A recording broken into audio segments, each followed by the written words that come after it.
కనిపించకపోతే కింద డిస్క్రిప్షన్లో డ్రైవ్ లింక్లో మన నోట్స్ ఉంటాయి, అక్కడ చూడండి. ఇవి చాలా ఈజీ టాపిక్. ఇదో సర్వేస్ 2 టైప్స్ ఆఫ్ సర్వేస్ ఉంటాయి. మీరు చాలాసారి మీరు చూసి ఉంటారు కూడా. వెబ్సైట్ సర్వే, ఇంకో పోస్ట్ విజిట్ సర్వే ఉంటుంది. వెబ్సైట్ సర్వేలో ఇన్సైట్ అంటే నువ్వు ఒక పాపప్ అనేది అపేర్ అవుతుంది నువ్వు వెబ్సైట్ వాడేటప్పుడు. పాపప్ అనొచ్చు, బ్యానర్స్ అనొచ్చు, లేకపోతే గూగుల్ ఫామ్ లాంటి అపేర్ అవుతుంది నువ్వు వెబ్సైట్ వాడేటప్పుడు. యూజర్ అనేటప్పుడు వెబ్సైట్ వాడేటప్పుడు ఇలా కనిపిస్తుంది. అప్పుడు అడుగుతుంది నీకు ఓకేనా, యూజర్ ఇంటర్ఫేస్ ఎట్లుంది అనే క్వశ్చన్ అడుగుతాను. నువ్వు దానికి రిప్లైస్ ఫీడ్బ్యాక్ తీసుకుంటావు. ఇదే వెబ్సైట్ సర్వే అంటే యూజర్ వాడేటప్పుడే క్వశ్చన్స్ అడుగుతుంది. పాపప్ విధంగానో, బ్యానర్స్ పరంగానో, ఫామ్స్ పరంగానో యూజర్ ఎక్స్పీరియన్స్ని ఫీడ్బ్యాక్ తీసుకునేది వెబ్సైట్ సర్వే. దీనివల్ల ఏం చేస్తుంది, రియల్ టైం ఫీడ్బ్యాక్ తెలుస్తుంది. ఎప్పుడైతే వాడు వాడుతున్నా ఆన్ ద స్పాట్లో వాడికి రియల్ టైం ఫీడ్బ్యాక్ అనేది దొరుకుతుంది. ఆడి నావిగేషన్ ఎట్లున్నది క్వశ్చన్ అడిగితే అప్పుడప్పుడు తెలుస్తుంది, బాగాలేదురా లేకపోతే ఇట్లా ఇంప్రూవ్మెంట్స్ కావాలని అడుగుతాడు. అట్లా కంటెంట్ అనేది క్లారిటీ అనిపిస్తున్నాయి, వాట్స్ సైజ్ పెంచాలా అట్లా ఎస్సెట్రా అన్నీ వాడికి రియల్ టైంలో యూజర్ అనేటువంటి వెబ్సైట్లో ఉన్నప్పుడే ఆ ఇన్ఫర్మేషన్ అంతా తెలిసిపోతుంది వెబ్సైట్ సర్వేలో. Example, was this page helpful అని అడుగుతాడు క్వశ్చన్ అండ్ ఆన్సర్ QA సెక్షన్లో. వాడు ఎస్ అనేసి అడుగుతాడు, అప్పుడు ఉంచుతాడు ఆ వెబ్సైట్ పేజ్ని. వాడకపోతే నో అంటే ఆ పేజ్ని ఇంప్రూవ్మెంట్ చేసి ఆ పేజ్ని బీకేస్తాడు ఆ వెబ్సైట్ నుంచి. అట్లా ఇది వెబ్సైట్ సర్వే. వెబ్సైట్ వాడేటప్పుడే పెట్టే సర్వేని వెబ్సైట్ సర్వే అంటారు. ఇక పోస్ట్ విజిట్ సర్వే అంటే నువ్వు వెబ్సైట్ అంతా వాడినాక వెబ్సైట్ నుంచి బయటకు వచ్చేసినావు, ఒక ఈమెయిల్ వస్తుంది నువ్వు ఎట్లా నీ యూజర్ ఎక్స్పీరియన్స్ ఎట్లుంది ఈ వెబ్సైట్ నుంచి అని వచ్చేది పోస్ట్ విజిట్ అనమాట. నీ ఇప్పుడు ఇక్కడ ఏమవుతుంది, రియల్ టైమ్ ఎక్స్పీరియన్స్ కాకుండా నీ ఓవరాల్ ఎక్స్పీరియన్స్ అడుగుతుంది. నీ ఓవరాల్ ఎక్స్పీరియన్స్ సాటిస్ఫాక్షన్ ఎట్లుంది నీ ఆ వెబ్సైట్ విజిట్ చేసినప్పుడు. ఎగ్జాంపుల్, ఎంత సాటిస్ఫై ఉన్నావు నువ్వు ఈ రీసెంట్ విజిట్లో నీ వెబ్సైట్ పైన. ఇప్పుడు అట్లా అన్నమాట. ఇది పోస్ట్ విజిట్ వెబ్సైట్ వాడిన తర్వాత. ఈ 2 టైప్స్ ఆఫ్ సర్వేస్ అన్నమాట. ఎట్లా సర్వే మళ్ళీ ఇప్పుడు పెట్టేసాక 2 టైప్స్ ఆఫ్ మళ్ళీ ఎలా రన్నింగ్ని పెట్టేస్తా సర్వేస్ గురించి మాట్లాడుకుంటున్నాం కదా. ఇప్పుడు మళ్ళీ సర్వేని ఎట్లా కండక్ట్ చేస్తావు చెప్పినా కదా. వెబ్సైట్ సర్వే ఉంది, పోస్ట్ విజిట్ సర్వే అంటే వెబ్సైట్ లోపల క్వశ్చన్స్ అడగచ్చు. వెబ్సైట్ అయిపోయినాక నీ ఓవరాల్ వెబ్సైట్ సర్వే ఏం చేస్తుంది, అక్కడ on the spot real time performance analytics చేస్తుంది. Post visit overall experience satisfaction తెలుస్తుంది. ఇప్పుడు ఆ సర్వేని ఎట్లా కండక్ట్ చేస్తావు, స్టెప్స్ ఉంటాయి. ఇప్పుడు అవి టైప్స్ అనమాట. ఇవి 2 టైప్స్ ఆఫ్ సర్వేస్. ఇప్పుడు ఆ సర్వేని ఎలా కండక్ట్ చేస్తావో చూద్దాం. First goals goals and questions నువ్వు అనుకోవాలి. అసలు నువ్వు దేనిపైన సర్వే కండక్ట్ చేయాలనుకున్నావు నీకు ఫస్ట్ ఒక క్లారిటీ ఉండాలి. So what insights do you need అంటే ఎలాంటి ఇన్ఫర్మేషన్ నువ్వు ఫైండ్ చేయాలనుకుంటున్నా at the end of the survey. తర్వాత టైప్ చెప్పినా కదా, ఇన్సైట్ ఉంటుంది, పోస్ట్ విజిట్. ఇన్సైట్ అంటే వెబ్సైట్ రియల్ టైం అంటే వెబ్సైట్ యూజర్ అనేటువంటి వెబ్సైట్లో ఉన్నప్పుడే సర్వే చేస్తుంది, అది ఇన్సైట్. పోస్ట్ విజిట్ అంటే నీ అంతా అయిపోయాక క్వశ్చన్ అడుగుతావు email through.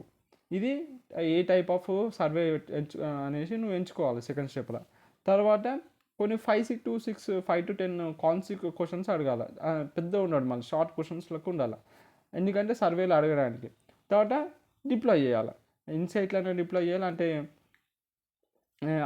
After key actions అంటే ఒక యాక్షన్ అయిపోయినాయి. ఇప్పుడు సపోజ్ యాడ్ టు కార్డు, ఇప్పుడు అమెజాన్లో చూసినాం ఒక నేను ఇన్సైట్ సర్వే పెట్టాలనుకుంటున్నాం. యాడ్ టు కార్డు కదా, ఆ యాక్షన్ అనేది చాలా ప్రొటోకాల్ చేస్తాడు. దాని తర్వాతనే సర్వే కనెక్ట్ చేయాలి. అప్పుడు అంటే add to card by now మిడిల్లో ఆ సర్వే కనెక్ట్ చేసినాం అనుకో, అది అట్లాంటి ఇన్స్టెంట్ యాక్షన్స్ ఎక్కడైతే యాక్షన్స్ ఉంటాయో అక్కడ పెట్టాలి నీ సర్వే అనేది. ఆ key actions start like checkout దగ్గర అలాంటి దగ్గర పెడితే ఆ సర్వే వాడు 5-6 క్వశ్చన్స్ ఉంటే వాడికి ఆన్సర్ చేసేస్తాడు, ఫీడ్బ్యాక్ ఇచ్చేస్తాడు. పోస్ట్ విజిట్ అంటే ఈమెయిల్ త్రూ వాడికి ఫాలో అప్ అవ్వాలి. ఇది ఇట్లా అనమాట. ఫస్ట్ ఏం చేస్తున్నాం, ఫస్ట్ మన ఆబ్జెక్టివ్ అనుకుంటున్నాం, ఏ విధంగా మన ఎన్నుగోలు, మన ఎలాంటి ఇన్సైట్స్ నువ్వు తెలుసుకోవాలనుకుంటున్నాం ఈ సర్వే నుంచి. తర్వాత సెలెక్ట్ చేసుకుంటాం, ఇన్సైట్ చేయాలనుకుంటున్నావా లేకపోతే పోస్ట్ సైట్ అంటే వెబ్సైట్ అయిపోయినాక. తర్వాత క్వశ్చన్స్ కండక్ట్ చేసుకుంటాం, 5 to 10 క్వశ్చన్స్ సెలెక్ట్ చేసుకుంటావు, సర్వేలో అడగాలి కదా. తర్వాత లాస్ట్కి డిప్లాయ్ చేస్తావు, ఇన్సైట్లోనే డిప్లాయ్ చేస్తావు లేకపోతే పోస్ట్ సైట్ అన్న వయా ఈమెయిల్ ఫాలో అప్ అవుతావు పోస్ట్ సైట్లో. అంటే ఇన్సైట్లో అయితే ఒక కీ యాక్షన్స్ తర్వాత పెడతావు. ఇది స్టెప్స్ అనమాట ఒక సర్వేని రన్ చేయాలంటే. ఇప్పుడు పోస్ట్ సైట్కి వెబ్సైట్కి అంటే వెబ్సైట్ సర్వే ఉంది, పోస్ట్ విజిట్ సైట్ సర్వే ఉంది కదా. రెండిట్లో డిఫరెన్స్ అయితే చూద్దాం. టైమింగ్ పరంగా చూస్తే ఇది మనం యూజర్ విజిట్ అయినప్పుడు, డ్యూరింగ్ విజిట్ అయ్యేటప్పుడు మనం సర్వే కండక్ట్. పోస్ట్ విజిట్లో ఏం చేస్తాం, వాడు విజిట్ అంటే అయిపోయాక, వెబ్సైట్ విజిట్ అంటే అయిపోయాక కండక్ట్ చేస్తాం. ఇక ఫీడ్బ్యాక్ టైపు ఇది రియల్ టైం ఉంటుంది, కాంటెక్స్చువల్ ఉంటుంది. మెనస్ మన పోస్ట్ అనేది రిఫ్లెక్టివ్ ఉంటుంది, ఓవరాల్ ఎక్స్పీరియన్స్ ఉంటుంది. ఇది కాంటెక్స్చువల్ ఉంటుంది. ఫోకస్ ఏంటి, స్పెసిఫిక్ యూజబిలిటీ అంటే నావిగేషన్ బార్ ఎట్లుంది, నీకు యూజర్ ఇంటర్ఫేస్ ఎట్లుంది. సో అట్లా యూజబిలిటీ ఇష్యూస్ గురించి స్పెసిఫిక్ అయ్యాలి. We can go with website survey. Okay, overall user మొత్తం వెబ్సైట్ అంటే ఓవరాల్ సాటిస్ఫాక్షన్ ఎట్లుందని తెలుసుకోవాలంటే we can go with post visit survey. మన లెంత్ వచ్చేసరికి వెబ్సైట్ సర్వే అనేది షార్ట్ ఉంటుంది. ఇది కొంచెం వెబ్సైట్ సర్వే కంటే లాంగర్ ఉంటుంది పోస్ట్ విజిట్ సర్వే.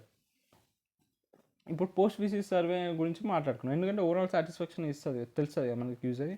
దానివల్ల వచ్చే బెనిఫిట్స్ ఏంటంటే కంపేర్ టు బీట్వెక్ మనకి ఓవరాల్ టోటల్ ఎక్స్పీరియన్స్ అనేది తెలుస్తుంది. లాంగ్ టర్మ్ ఇన్సైట్స్, అది మనకి లాయల్టీ అండ్ రిటెన్షన్ అనేది తెలుస్తుంది, వాడు ఎంతవరకు ఉంటుండని. ఫాలో అప్ ఆపర్చునిటీ, మనం ఆన్ గోయింగ్ ఫీడ్బ్యాక్ లూప్స్ పెట్టుకోవచ్చు. Setting up surveys using tools వాడి నువ్వు సర్వేని ఎలా కండక్ట్ చేస్తావు. ఫస్ట్ ఒక టూల్ని సెలెక్ట్ చేసుకోవాలి. నువ్వు గూగుల్ ఫామ్ పరంగా అడుగుతావా, లేకపోతే ఆర్జరా, లేకపోతే సర్వే మంకీయా, నువ్వు ఫస్ట్ ఒక టూల్ని సెలెక్ట్ చేసుకోవాలి. ఇంకా షార్ట్ అండ్ క్లియర్ క్వశ్చన్స్ని డిజైన్ చేసుకోవాలి. తర్వాత embedded survey, trigger popup on site, అంటే వెబ్సైట్ వాడు వాడేటప్పుడు పాపప్ చేయాలి క్వశ్చన్స్ని.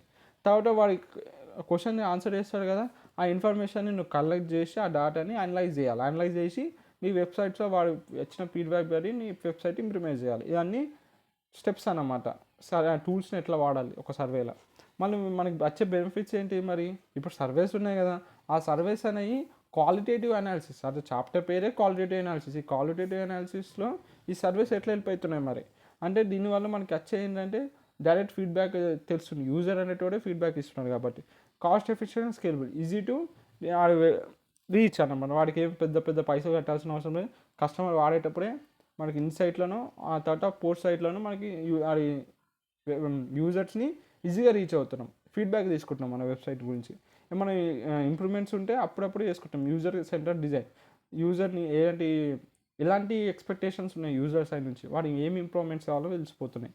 ఎండ్ సెగ్మెంట్, యూజర్స్ అనేటోడు మనము ఇట్లా పాపప్ చేసింది యూజర్ ఇంటర్ఫేస్ ఎట్లుంది, నీకు ఎట్లుంది ఎక్స్పీరియన్స్, ఇట్లా తర్వాత ఈమెయిల్ పంపి ఇట్లా పంపితే వాడికి ఏమనిపిస్తుంది అంటే యూజర్కి అర్థమే, అరే వీడు ఇంత ఎంగేజింగ్ ఉంది ఈ సైట్ నాతోని అనేసి అరే నాకు ఇంత వాల్యూ ఇస్తున్నా, అరే కస్టమర్ కూడా మనకి ఇంత వాల్యూ ఇస్తున్నా, ఎక్స్పీరియన్స్ కనుక్కుంటున్నాడు వాడు అనేసి వాడికి కూడా కొంచెం మంచి ఫీల్స్ బెటర్ కస్టమర్ అంటే.